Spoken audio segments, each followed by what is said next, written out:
Hola amigos, ¿cómo están? Estoy muy contenta de estar aquí con ustedes. Yo soy Carmelita Correa, atleta de salto con garrocha, atleta mexicana.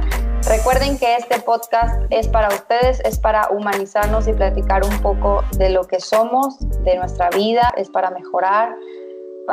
Tratamos temas como ejercicio y alimentación. Este es el segundo episodio del tema Te sientes gorda, y como ya les había dicho, les iba a traer gente interesante, gente que como yo comparte mis ideales y además sabe muchísimo del tema, porque yo no soy experta, yo hablo de mi experiencia, pero sí quiero traerles a gente que vale mucho la pena escuchar. Y bueno, esta entrevista la vamos a hacer hasta Madrid, España.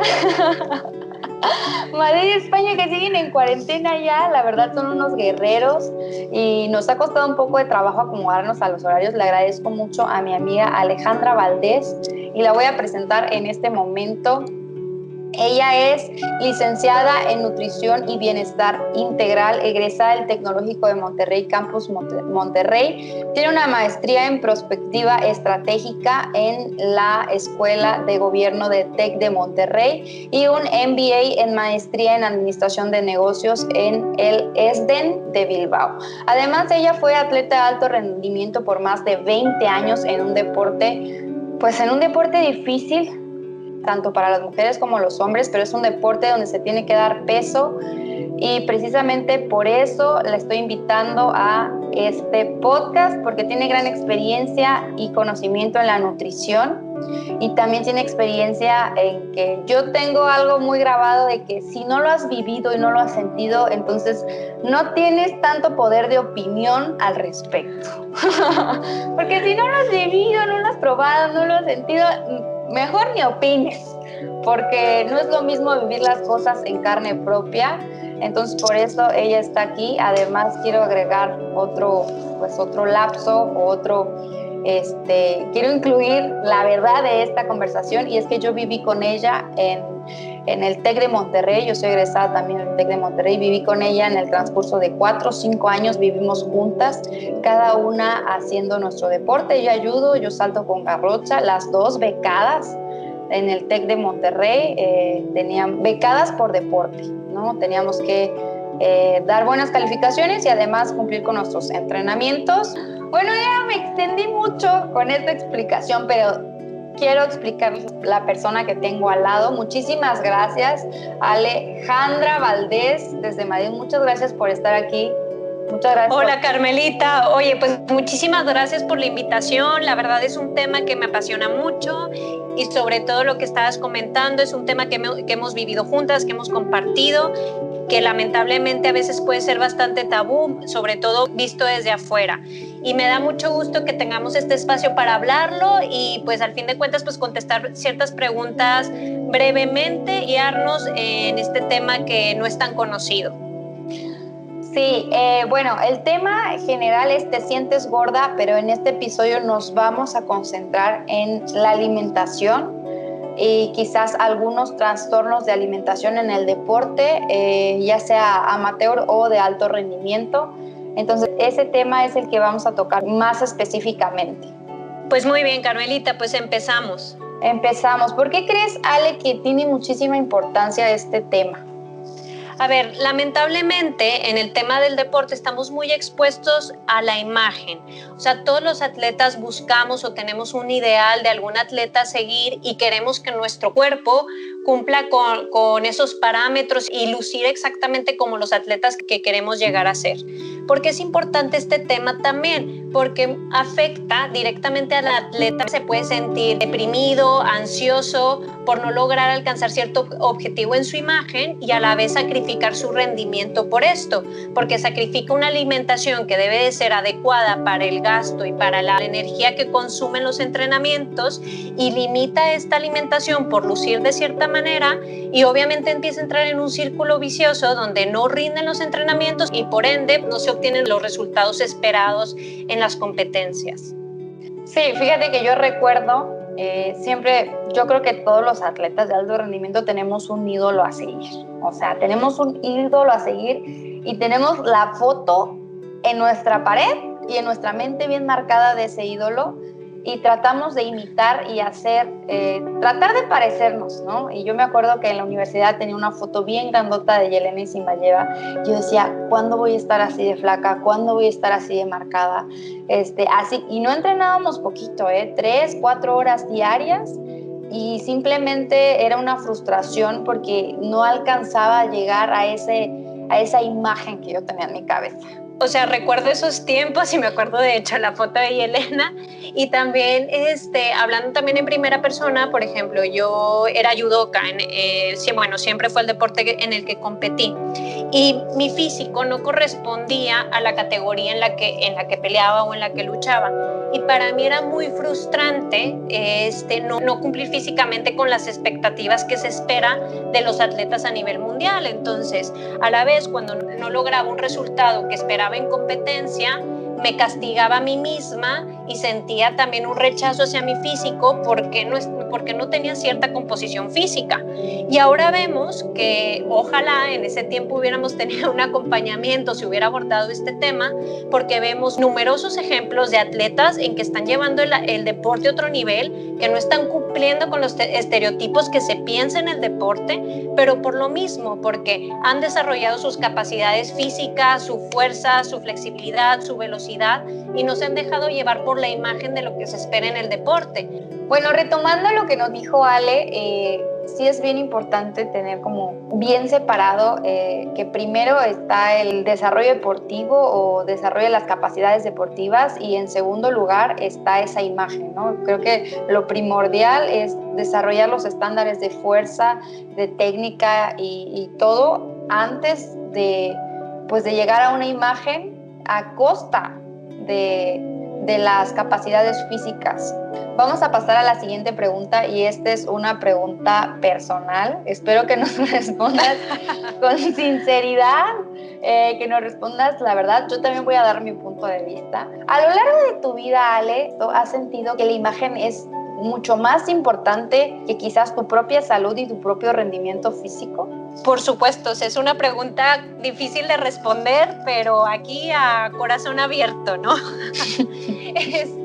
Sí, por supuesto, o sea, muchas veces estuvo ligado, o sea, recuerdo de no haber obtenido el resultado que esperaba, y para mí era castigo directamente por no lucir, o sea, aparte no confiar en el trabajo que se había hecho previamente, que era, pues obviamente se entrena mucho para las competencias, se trabaja a todos los niveles físicos, pero olvidamos trabajar a nivel mental esta parte sobre nuestra imagen, porque también es importante hablar de esto. O sea, también en el mundo del deporte de alto rendimiento tenemos mucha atención psicológica, pero en cómo sobrellevar las competencias, y siempre tenemos este acompañamiento. Existe este lado, digamos, sin explorar, un poco oscuro, donde no trabajamos cuál es la imagen que se tiene el atleta sobre sí mismo.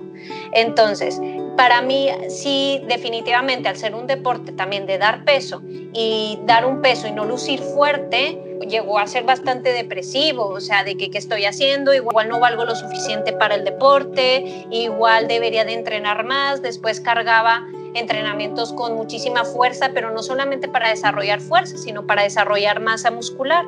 Aquí, pues, para aclarar un poquito el tema, en el mundo del deporte de alto rendimiento, pues se busca desarrollar fuerza, y en el mundo un poco estético buscamos desarrollar masa muscular, que es la parte de cómo lucir.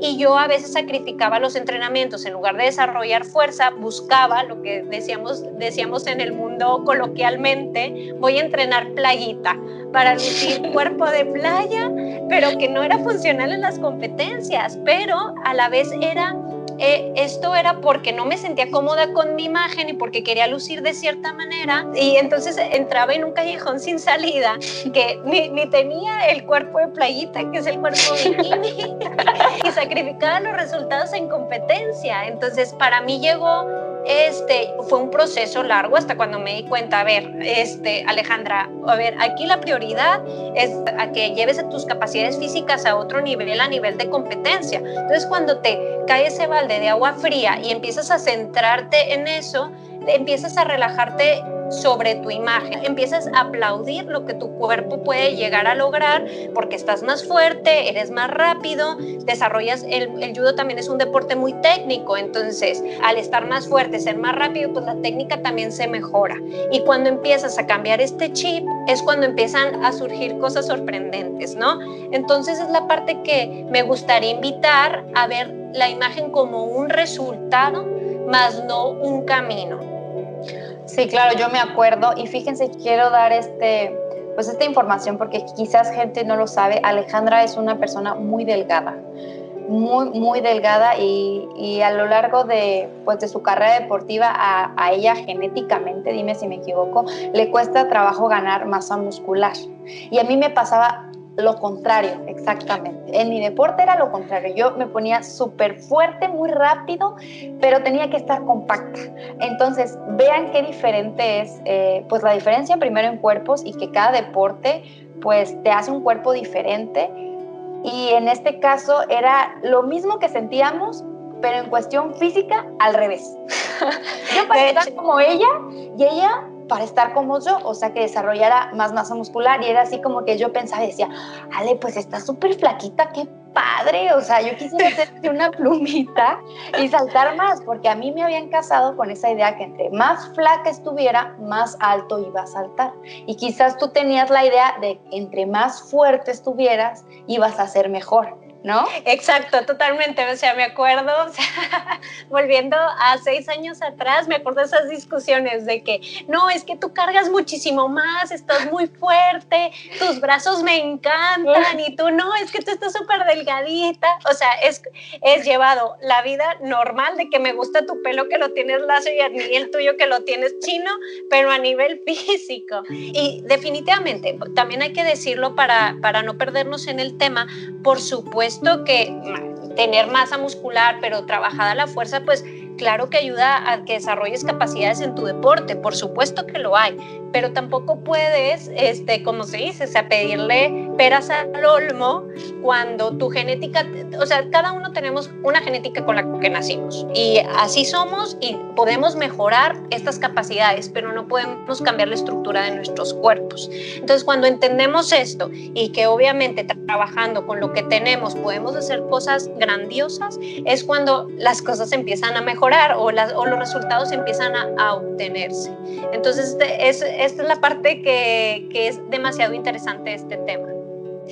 Sí, la verdad es que es un tema, ahorita igual y lo platicamos así de risa y nos acordamos, pero nosotras estábamos sujetas a un resultado no solo por satisfacción personal, sino porque nuestro resultado determinaba nuestra beca deportiva en la universidad. Nosotros estudiábamos ahí gracias al deporte que hacíamos y a nuestros resultados. Entonces, de alguna manera sentíamos esta carga también de sacar buenos resultados para conservar nuestra beca deportiva, y ahí entraba también un poco de la imagen, que entre mejor nos veamos, mejores resultados y conservar nuestra beca, y era así como una locura.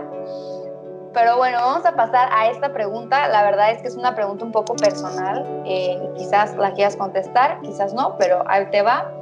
¿Tú crees, Alejandra, que a través de tu carrera deportiva has sufrido algún trastorno o desajuste emocional con respecto a tu peso corporal? Por supuesto que sí. Hablándolo totalmente sincera, por supuesto que sí. En ese tiempo obviamente no lo relacionas a que igual es un trastorno. Aquí voy a abrir un pequeño paréntesis. Cuando hablamos de trastorno de alimentación siempre pensamos en anorexia, bulimia, vigorexia, pero hay un sinfín de opciones de intermedios que no necesariamente nos tenemos que encasillar en un nombre y apellido, pero sí definitivamente están sujetas emociones y están sujetos comportamientos. En mi caso era un miedo, un pánico y un estrés terrible depender de la báscula. Por el tipo de deporte, les platico un poquito, antes de cada competencia, o sea, en el mundo del deporte de combate, tienes que dar cierto peso, o sea, esto se le denominan el peso de las categorías. Entonces, que en mi caso eran 52 kilos. Normalmente en el día a día, pues se pesaba 54 kilos, 55, pero previo a la competencia tenía que dar esos 52 kilos. Entonces, ¿qué sucedía? Una semana antes, pues a técnicas que son todo menos las correctas, como era deshidratar, porque obviamente el peso también es muy subjetivo. Esto también es un tema que a mí me encanta hablar de él, que a veces pensamos en el peso como que un número y ese número es nuestra imagen. El peso fluctúa muchísimo. Por ejemplo, en las mujeres solemos retener líquidos, entonces podemos tener una variación de 2 a 3 kilos o 1,5 kilos, dependiendo cada mujer, porque cada mujer somos diferentes, de retención de líquidos, y yo lo achacaba antes de que avanzara tanto en la carrera de que era una cuestión de sentirme gorda. Después entendí que simplemente desde que retienes líquidos, no retienes, o simplemente pues tu cuerpo va cambiando muchísimo durante el mes. Entonces para mí era una ansiedad terrible pesarme todos los días, porque yo era dependiente a la báscula. Todos los días pesarme, y para mí era frustrante. Ya subí 200 gramos. Ya bajé 100 gramos. Porque eso sí, la báscula no nos marca 50 gramos, nos marca 100 gramos. Entonces era una dependencia horrible, una ansiedad, y después de dar el peso previo a la competencia, atracón. ¿Por qué? Porque había estado en un periodo de limitación de todo tipo de alimentos, pasaba la competencia y ahora sí, atracón. Entonces ahora, en lugar de recuperar un peso normal, recuperaba 2-3 kilos, que normalmente no son los que manejaba del día a día, pero eran debidos a este atracón. Y si lo ves desde un punto de vista totalmente profesional, son comportamientos de un trastorno de alimentación, son ejemplos de trastornos de imagen, y simplemente sentirte culpable, sentirte con ansiedad, sentirte deprimido, ya vas por el camino incorrecto. Para mí fue muy frustrante. O sea, les voy a platicar también cuando decidí retirarme del deporte. Pasaron 3-4 años sin subirme a la báscula, porque había pasado de la báscula desde los 13 hasta los 26 años pesándome prácticamente todos los días, o si no cada tercer día, que realmente ha sido como una pelea de que una relación tóxica. Total, una relación tóxica. Ya nunca más voy a volver a la báscula. Pero después de este trabajo interno, pues ya lo ves que simplemente un número no te define, y que el peso no te va a definir, y lo más importante es que mejores tus capacidades, pero que el peso jamás va a definir tu habilidad, tu talento y tus capacidades físicas. Muy bien, la verdad es que no creo que solo los deportes por ejemplo, pues que tienes que dar el peso, no sé cómo se le llame, tienes esta relación con la báscula, pero inclusive mi deporte, que es atletismo, que no tengo que dar peso, a mí también me pesaban. Igual y no me pesaban diario porque no era necesario, en mi caso, no tenía que dar peso, pero sí me acuerdo los lunes de báscula. Me acuerdo y una cosa que voy a decir acá, que está mal y que lo hice ya grande y que era consciente de que estaba mal y que era algo absurdo, lo voy a decir acá, lo voy a revelar. Los lunes yo no tomaba agua durante el entrenamiento porque sabía que al final del entrenamiento me iban a pesar, y desayunaba muy poco. O sea, ¿se dan cuenta cómo inclusive los entrenadores determinan el peso como algo muy importante? Y qué estúpido, o sea, no tomar agua durante el entrenamiento porque te van a pesar. O sea, retomando lo que estás comentando, Carmelita, esto es muy gracioso, y ya te lo digo desde el punto de vista profesional, porque desde profesional y como atleta que lo viví, o sea, nosotros nos aprendemos todas las mañas. O sea, Carmelita está dando el ejemplo de dejar de tomar agua. O sea, yo también dejar de cenar 4 días porque hoy me toca pesaje, y realmente es una trampa, porque ni siquiera, volviendo a lo mismo, no es un número real. O sea, puedes jugar mucho con el peso, pero, o sea, al fin de cuentas, pues los entrenadores no piensan que luego vamos a agarrar estas trampitas y estas mañas para desviar un poco la báscula. Pero esto es interesante porque sí que es verdad que, volviendo también a un punto de vista un poco más profesional, el abordaje del atleta debe de ser multidisciplinario. Los entrenadores son maravillosos enseñándonos a desarrollar nuestras capacidades físicas, la parte de motivación, la parte de acompañamiento, pero es imposible que estén preparados para manejar un trastorno de imagen, manejar un trastorno de alimentación. Y, por ejemplo, puedes tener el apoyo de nutriólogos, pero tampoco los nutriólogos están del todo capacitados para trabajar a nivel psicológico. Entonces, por esto es muy importante que siempre exista la figura de un psicólogo, de el entrenador y del nutriólogo, porque el nutriólogo va a llevar una alimentación adecuada, pero el que se va a encargar de no caer en estos trastornos de imagen es el psicólogo. Entonces, por eso también a veces también estamos limitados de recursos. Nos encantaría en el deporte tener todo este tipo de enfoque multidisciplinario, pero a veces los entrenadores pecan un poco de eso, de que son temas que no dominan y no controlan que a lo mejor su atleta puede estar vulnerable en el tema psicológico, ¿no? Sí, claro que sí. Y voy a decir un comentario también de ese tipo. No voy a decir nombres, pero cuando yo entrenaba, el equipo estaba compuesto mayormente, el equipo elite, el equipo de alto rendimiento, por mujeres. Y había una chica que tenía una composición muy diferente a la nuestra, era fuertísima, es súper fuerte, de verdad que la admiro muchísimo, pero no se veía tan delgada, ¿no? Igual yo estaba en un punto intermedio y habían más delgadas y luego ella estaba muy fuerte, muy fuerte. Entonces hay ciertos comentarios que a veces hacía, ¿no? Pues la figura, ¿no? Del líder del equipo, que ella era muy vulnerable con su imagen y le dolían.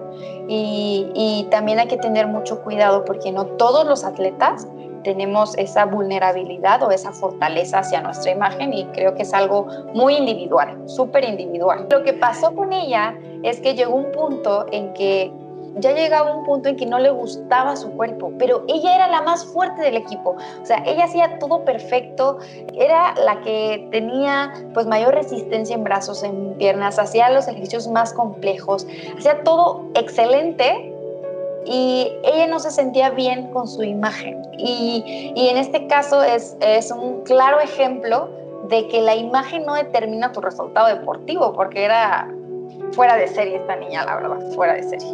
Sí, lamentablemente sucede mucho ese tipo de eventos, ¿no? En que muchos atletas, al perder esta confianza por no sentirse cómodos con su imagen, pues obviamente están muchísimo más vulnerables y no logran los resultados esperados. Retomando el tema sobre algunos ejemplos, vemos una de las gimnastas que ahora está llevando la gimnasia a otro nivel, que es admirable en el mundo deportivo, pero también ella ha declarado que sufrió mucho por el tema de comentarios hacia su imagen. Esta es una gimnasta que seguro muchos han de conocer, Simone Biles. No cumple con los estándares en la gimnasia, pero es tan fuerte y ha desarrollado tanto sus capacidades por la misma fuerza, que es admirable, que si ella se hubiera quedado con el estereotipo que sus entrenadores le marcaban, no tendríamos ahora este espectáculo de ver a estos atletas llevando los deportes a otro nivel.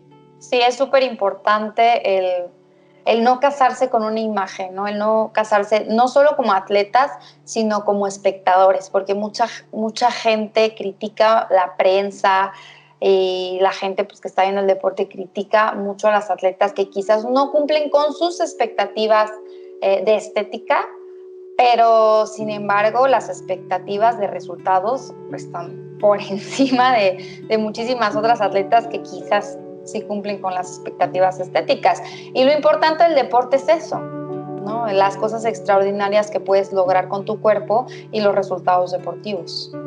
Sí, esa es la parte bonita del deporte, la parte apasionante del deporte, pero retomando el tema, es la alimentación ayuda a potenciar estas capacidades y estas habilidades. Y la alimentación, o sea, a mí me gusta siempre hablar alimentación, dieta, porque dieta nos ponemos el chip de restricción y nos ponemos el chip de agonizar. Entonces, cuando hablamos de alimentación, siento que es un nombre más amable, aunque hablemos de lo mismo, pero es algo muchísimo más agradable.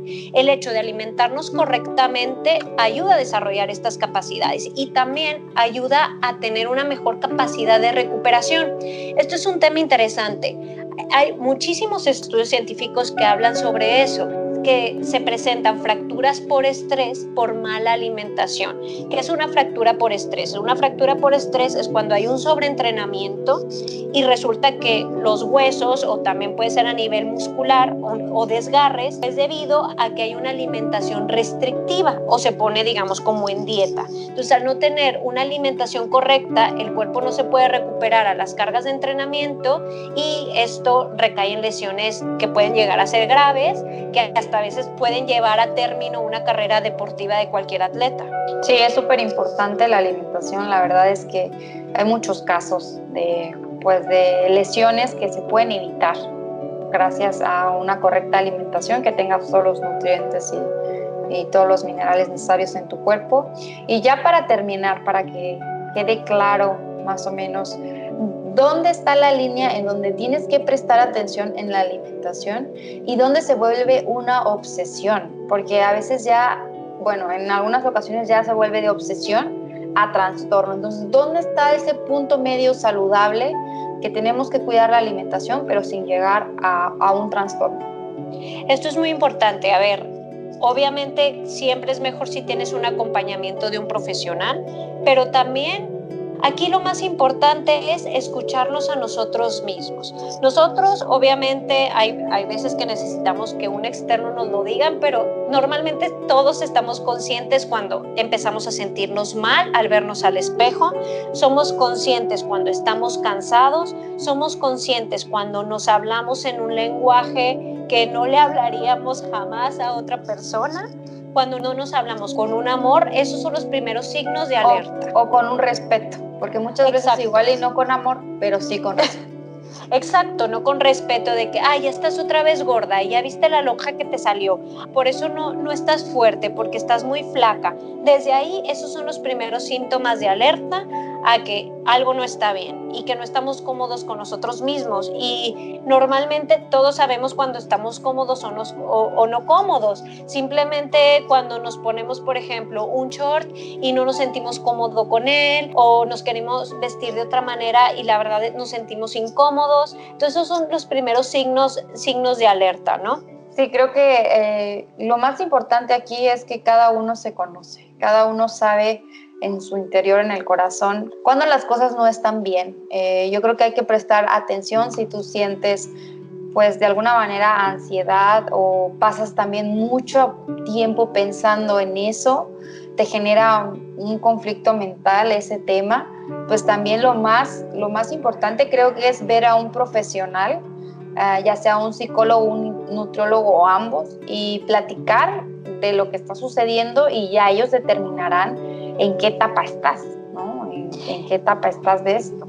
Lo que tú comentabas, Carmelita, sobre buscar atención, esto es básico, porque muchas veces nos limitamos a decir, no, es que esto le puede pasar a alguien más, esto no me puede pasar a mí, no es un trastorno, y no necesariamente puedes tener un trastorno como mencionábamos anteriormente, con nombre y apellido, pero definitivamente la salud mental es ahora un tema importantísimo y es un tema que todas las personas padecen, o sea, la mayoría de las personas padecen depresión, ansiedad, estrés, pero la diferencia es atendernos. Y el atendernos no pasa absolutamente nada, o sea, normalmente nos atendemos cuando se nos tuerce un tobillo, pues igual de frecuente es la atención en la salud mental, que no debemos de estigmatizarlo y no debemos de sentirnos mal por tener este tipo de síntomas, ¿no? Bueno, ya para terminar, yo voy a dar mi conclusión. Este tema es un tema específico, hablando con una profesional sobre nutrición y también una profesional en el deporte. Creo que nadie más que ella puede dar su punto de vista porque lo vivió, lo sintió, lo sufrió y lo superó, que es lo más importante. En mi caso, este tema se los presento porque quiero que se den cuenta que los problemas en cuanto a nuestra imagen, nuestra alimentación, son más frecuentes de lo que creen. Creo que le puede pasar a cualquiera. Y el deporte sí es salud, pero también muchos atletas a veces tenemos problemas de cómo nos vemos. Y no solo es un nicho de la población que sufre esto. Dirán, ay, Carmelita, pero si tú estás bien flaca y estás súper así, ¿y por qué sentías en ese momento esto? Pues por la misma razón que quizás tú lo puedas sentir, porque somos seres humanos y somos vulnerables a la crítica, a los resultados que tenemos que tener, a las expectativas de los demás y a las expectativas de uno mismo. Son las que o nos pueden llevar a lugares que nunca pensamos o también nos pueden hundir, ¿no? Porque estas expectativas que en este caso que estamos hablando sobre el tema de trastornos de imagen nos pueden hundir y nos puede llevar a no obtener ciertos resultados deportivos por lo mismo, por falta de confianza. Entonces, lo más rescatable de esto es algo que es muy común, es algo que vale la pena hablar, es algo que vale la pena buscar un profesional o simplemente empezar a notar que no hay algo bien cuando no nos apreciamos a nosotros mismos en cuanto a nuestra imagen y también, o sea, el no hablarnos, como mencionabas, con respeto y con cariño. Entonces, este tipo de conversaciones, o sea, claro, yo toco este tema muy superficial porque no soy experta en este tema sobre amor propio a nivel psicológico, pero hay muchísimos profesionales que ahora es un tema que se aborda bastante, que ya no estamos a ciegas como podría ser hace 15 años. Es un tema que la mayoría de los psicólogos ya lo tratan y sinceramente no sentirnos ningún bicho raro en cuanto dejemos de estar cómodos con nosotros mismos, ¿no? Pues bueno, muchísimas gracias por estar con nosotros. Aquí damos por terminada el segundo episodio de Te Sientes Gorda, con estas dos atletas, una judoka y una garrochista y además nutrióloga. Muchísimas gracias, Alejandra, por darnos esta entrevista desde Madrid, España. Muchísimas gracias a ti, Carmelita, y para mí ha sido más que un placer. Es un tema que me apasiona y más sobre todo pues el haberlo vivido me trae muchísimos recuerdos. No crean que todo ha sido recuerdos malos, al contrario, el deporte nos unió prácticamente como hermanas y el deporte es muy bonito, ¿no? Y más este tema sobre buscar mejorar físicamente cada día, mejorar a nivel de competencia, pero siempre no perder de vista cuando cruzamos esa línea, ¿no? Cuando empezamos a frustrarnos y sobre todo pues a disfrutar el deporte. Pues muchísimas gracias, Carmelita, de nuevo, eternamente agradecida por este espacio y sobre todo siempre es un tema que nos podríamos alargar bastante, pero bueno, tal vez en otro momento. Sí, muchísimas gracias a todos, muchísimas gracias a ustedes por escuchar la segunda parte de Te Sientes Gorda. Recuerden que cada semana vamos a sacar un nuevo episodio de podcast, no te lo pierdas. Así como Ale está aquí, voy a traer a gente interesante que hable de temas pues que son muy humanos, que nos pasan quizás a todas las personas y que no estamos solos. Muchísimas gracias y que tengan lindo día.